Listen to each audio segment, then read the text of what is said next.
G'day and welcome to the Ford Bronco Black Diamond Edition. I'm actually out with photographer Alan Dewar today shooting this car for Wheels Magazine and 4x4 Australia. I thought I'd take the opportunity to give you a very quick and dirty one-take style video review of a pretty unique machine here in Australia. This Bronco differs to virtually all the rest by having its steering wheel on the right-hand side. It's the work of Crossover Car Conversions here in Melbourne, and they very generously lent it to us to allow us to do this content. So I'll give you a tour of the vehicle, tell you a bit more about it, and then we can go for a drive and see what it's all about. So, usual deal, like, subscribe, and comment. The Bronco lineup is extensive with 9 different variants and the choice of 2 or 4-door, hard or soft top, 2 different engines and multiple options packs. This is a 4-door soft top Black Diamond fitted with the 2.7 litre twin turbo V6 engine and 10-speed automatic. Also fitted is the Sasquatch package, including thicker front axles, a front diff lock, high clearance suspension, shorter final drive and high clearance flares to cover the massive 35-inch mud tyres on beadlock capable wheels. The car you see here is currently for sale at $200,000 plus on-road costs, but depending on the spec you can get a Bronco landed from around 150 grand right up to 250 grand for the Raptor. Right, so what is the Ford Bronco like to drive? As I mentioned, this is a Ford Bronco Black Diamond. It's fitted with the optional 2.7 litre twin turbo V6, 10-speed auto, and the advanced 4-wheel drive. So it's fairly highly optioned, but it's a fairly base spec. I expected this, given it's on a T6 platform, to feel like a Ranger or an Everest, and it doesn't feel anything like those cars at all.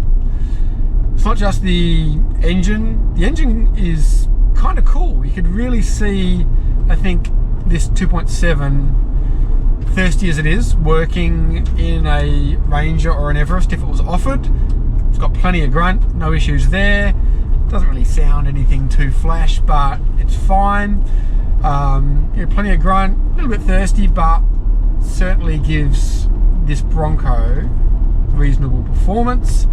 The auto is your typical Ford auto, no problems there. Where it's really different is the way it feels to drive. So, not so much in the chassis setup. It's a fairly typical, ladder frame car. It's comfy enough, but there's a little bit of jitter and judder on poor surfaces. The big thing with this car being a soft top is there is an unbelievable amount of wind noise. At highway speeds, it's probably not an issue if you're living in California or Arizona with the top down, the sun streaming in, but you can't drive like that in a Melbourne winter. And, it's fine. It's the same as a Wrangler. It's the same with any soft top, canvas top car really, but personally I'd have the hard top every time. So the big change is the steering though. It's got quite a small steering wheel. It feels actually a bit like a Honda Civic steering wheel, and really quick ratio. You really don't need much lock, whereas typically in a off-road like this, they're a bit ponderous to turn. You need quite a few turns lock to lock. This is really quite quick. Quick off center, quite light.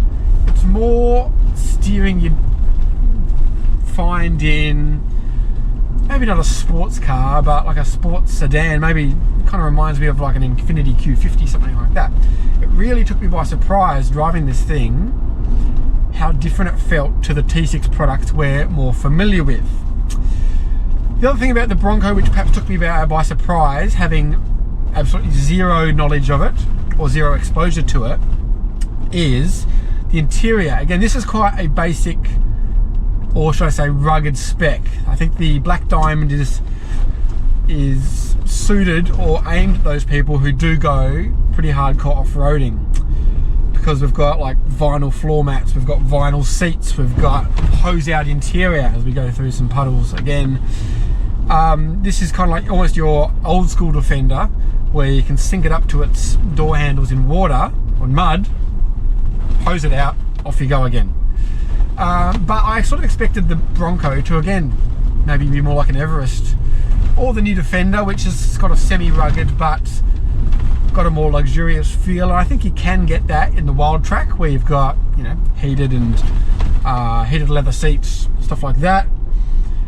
Big stereo, but this Black Diamond is very much a off-road go anywhere machine. Aside from that, we've got this being the advanced 4x4 system. It will change automatically depending on the drive mode you select. We've got normal, sport, mud, ruts, sand, your typical ones that you'll find in other Ford off-road products, selected through this dial here. You can also just push button, 2 high, 4 high, 4 auto, 4 low. Another thing, it's got four auto, so you can drive in all-wheel drive with the center diff unlocked, so you can still have all-wheel drive on tarmac or sealed surfaces with no problems, which is always handy to have, especially as these tyres, being very aggressive mud tyres, don't necessarily have a lot of grip in the wet on bitumen, so it can be handy to have that extra traction. Also, no limited slip diff in this car, I don't think, so you can get open inside wheel spin quite easily on slippery surfaces. What else? We've got to talk about its off-road capability. Not going anything too crazy in this car, obviously, because it's a privately owned vehicle. So we're not going to, you know, go rock crawling in it or anything like that, but you'd really have to search long and hard, I think, to find a more capable stock standard off-roader than this. Wrangler Rubicon springs to mind. There's Ranger Raptor and stuff like that, but this obviously has the super short overhangs. I don't know off the top of my head. I should know, but maybe I'll put a text in what the approach and departure angles are of this car, but they must be pretty outstanding. And the fact that it's just got heaps of ground clearance, 35-inch mud tyres, I've got diff locks front, rear and centre. You know, it's always possible to get stuck in a standard production car. They're not unstoppable, but man, you'd really have to be trying hard to stop this thing.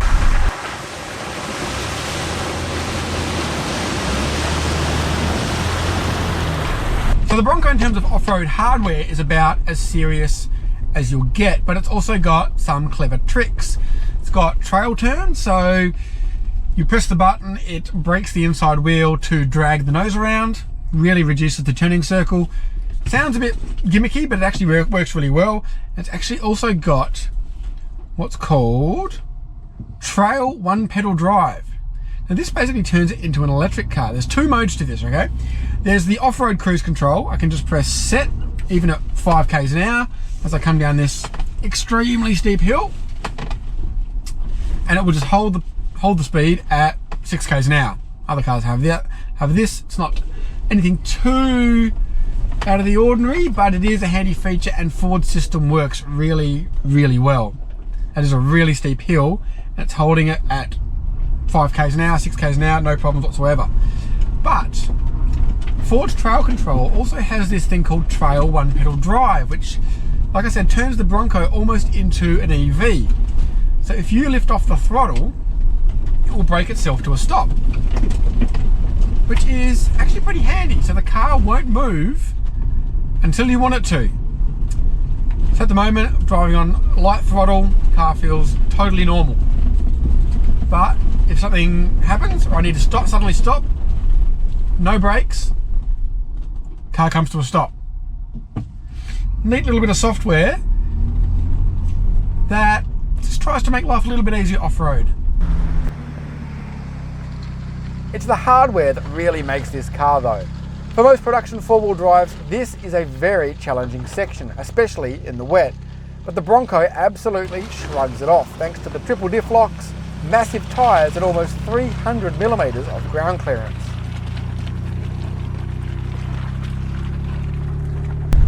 So the big question is, do we need this car in Australia? I kind of think we do.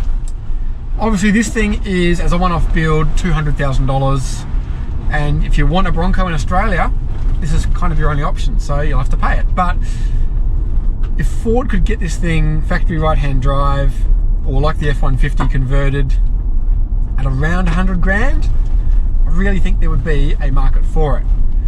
It's, you know, it would be an expensive toy, but it's super capable, nice enough to drive, and obviously it's got the absolute top-notch cool factor you get with these retro cars. So yeah, I know this has been a very short, sharp, quick and dirty one-take review, but hopefully it's given you a taste of what the Ford Bronco is like. Any questions, leave them in the comments below. I'll do my best to answer them.